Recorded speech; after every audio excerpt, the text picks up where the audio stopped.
Assalamualaikum warahmatullahi wabarakatuh. Bertemu lagi dalam mata kuliah Geografi Kebencanaan. Pada pertemuan yang keempat ini, kita akan mempelajari tentang kontribusi pertumbuhan dan perilaku penduduk terhadap bencana. Sebelum kita melangkah lebih jauh, kita akan membahas terlebih dahulu tentang definisi sebuah bencana. Apa itu bencana dan juga kelompok bencana menurut Undang-Undang Nomor 24 Tahun 2007. Nah, bencana itu secara singkat adalah sebuah peristiwa yang dapat mengancam dan juga mengganggu kehidupan yang disebabkan oleh alam ataupun tidak disebabkan oleh alam dan akan menimbulkan korban jiwa serta kerusakan yang berlebih dan menyebabkan sebuah kerugian yang sangat besar. Nah, itu adalah definisi dari bencana.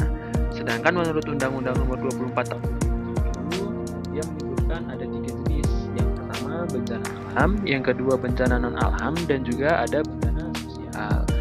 Nah, ketika kita melihat slide ini di sebelah kanan, itu dapat kita lihat dan kita analisis bahwa peristiwa tersebut adalah banjir yang sangat dahsyat dan melumpuhkan daerah-daerah tersebut, wilayah tersebut, dan juga bangunan yang ada di sana.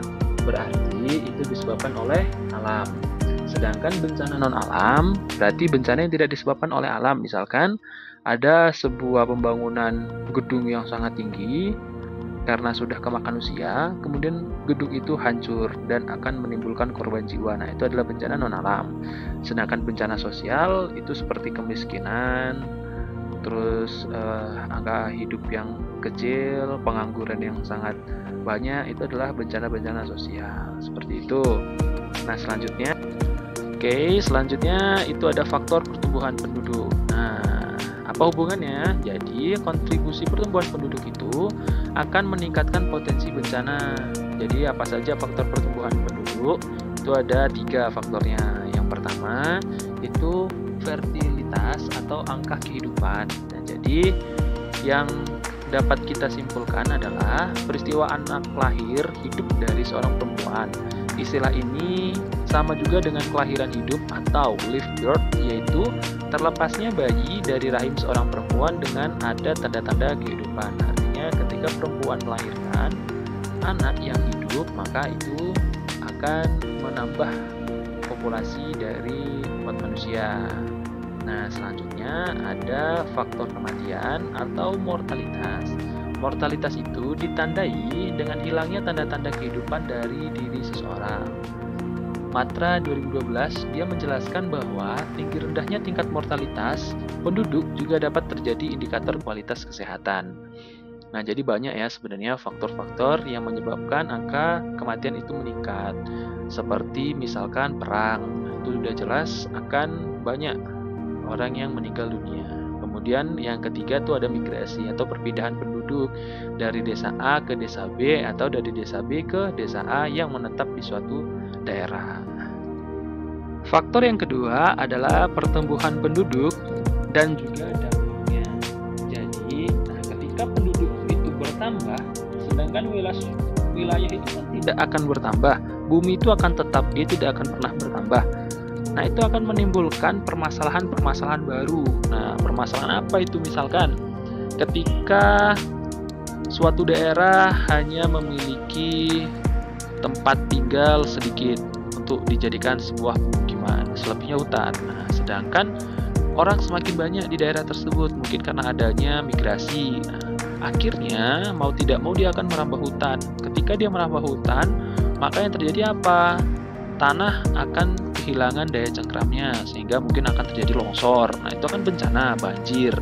Itu adalah contoh sederhana dari ketika pertumbuhan penduduk semakin padat dan juga akan menimbulkan dampak yang sangat signifikan.